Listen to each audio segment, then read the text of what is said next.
একবার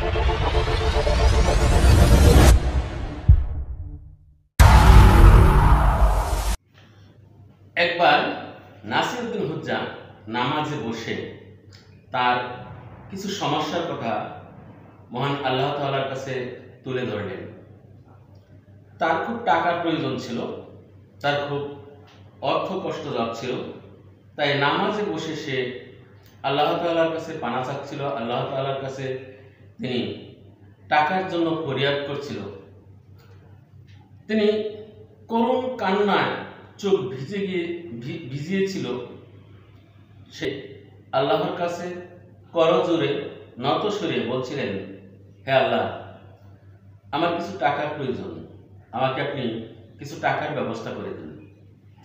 তো এই অবস্থায় সে এমন একটি অঙ্কের টাকা চাইলেন, তিনি বললেন, আমাকে আগামীকালকে সকালের মধ্যে ৯,৯৯৯ টাকা আমাকে দিতে হবে।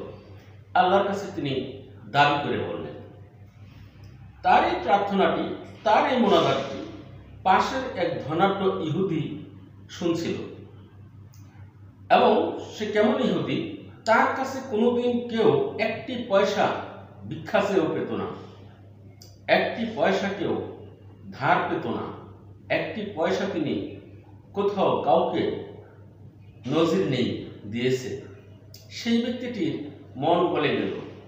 তার কান্নাকাটির কথা শুনে, তার টাকার অভাবের কথা শুনে তিনি না জানিয়ে না শুনিয়ে জানালার পাশ দিয়ে এসে নাসিরউদ্দিন হুজ্জার ঘরের ভিতরে একটি টাকার টুকরা ফেলে দিল। তো নাসিরউদ্দিন হুজ্জা নামাজ শেষ করে যখন সালাম ফিরিয়েছে, পিছনে তাকিয়ে দেখে একটি টাকার টুকরা। তিনি তো ভাবলেন তার দোয়া, তার মোনাজাত কবুল হয়েছে। আল্লাহ তাআলা মনে হয় এভাবেই মানুষকে সাহায্য করে।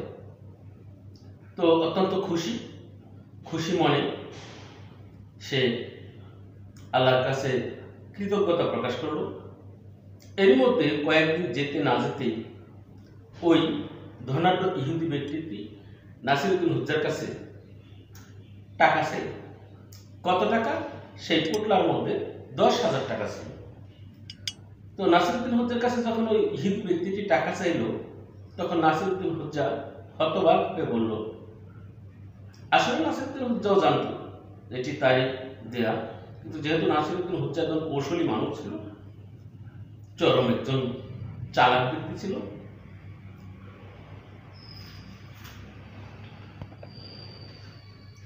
সেজন্য নাসিরউদ্দিন হুজ্জা সেটি স্বীকার করল না।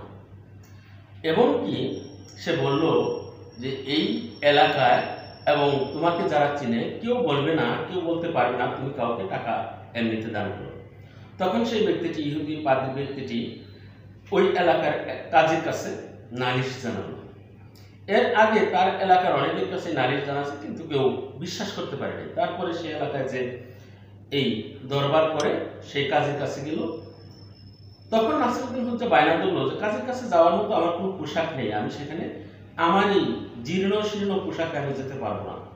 তখন তাকে একটা নতুন শেরওয়ানি, নতুন আলখাল্লা জরির একটি পোশাক নাসিরউদ্দিন হুজ্জাকে দেওয়া হলো, যে চলো তাহলে এই পোশাক পরে যাও। তখন নাসিরউদ্দিন হুজ্জা বলল যে আমি এই পোশাক পরে পায়ে হেঁটে কখনোই ওই কাজীর দরবারে যাব না। তখন সেই পাদ্রী ব্যক্তিটি বলল যে ঠিক আছে, আমি একটি সুন্দর ঘোড়া, আমার যে ঘোড়াটি আছে এই ঘোড়াটি তোমাকে দিচ্ছি, এই ঘোড়ায় চড়ে কাজীর দরবারে যাও। তো তাই হলো, সেই নতুন জামা এবং ওই ঘোড়াটি সাজিয়ে নিয়ে কাজীর দরবারে গেল।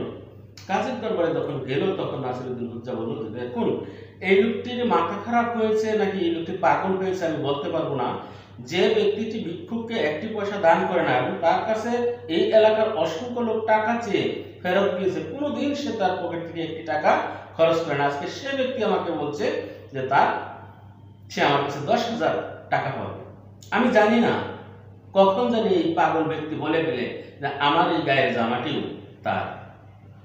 কাজী বলল এবং পাদ্রী বলল যে দেখুন, আমি আসছি টাকা চাবো, তার কাছে যে টাকা পাই সেই টাকার জন্য। এখন সে আমার পোশাকটি পরে আসছে, সে পোশাকটির কথা বলছে এটি তার। তখন নাসিরউদ্দিন হোজ্জা বলছে, হুজুর দেখুন, আল্লাহ জানে কি হবে, ওই মাঠে আমার একটি ঘোড়া বাঁধা আছে, এই পোশাকের কথা বলছে, টাকার কথা বলছে, এখন না জানি আবার ওই মাঠের ঘোড়াটির কথা বলে যে এটিও তার। এখন কাজী হতবাক। কাজী সত্যিকার অর্থে তাকেও বলো যে আসলে কি তুমি পাগল হয়ে গিয়েছো? তাকে টাকার কথা বলে আনলে, তাকে জামার কথা বলে আনলে, এখন আবার সেই ব্যক্তি সন্দেহ পোষণ করছে ঘোড়াটিও তার, তাহলে তুমি কি তার সবকিছু এভাবে নিয়ে যাবে?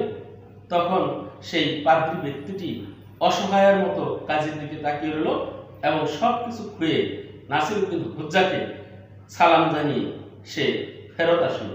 আসলে নাসিরউদ্দিন হোজ্জার চালাকের সাথে, নাসিরউদ্দিন হোজ্জার জ্ঞানের সাথে নাসিরউদ্দিন হোজ্জার এই যে কারিশমার কাছে ব্যক্তিটি হার মানল। ধন্যবাদ।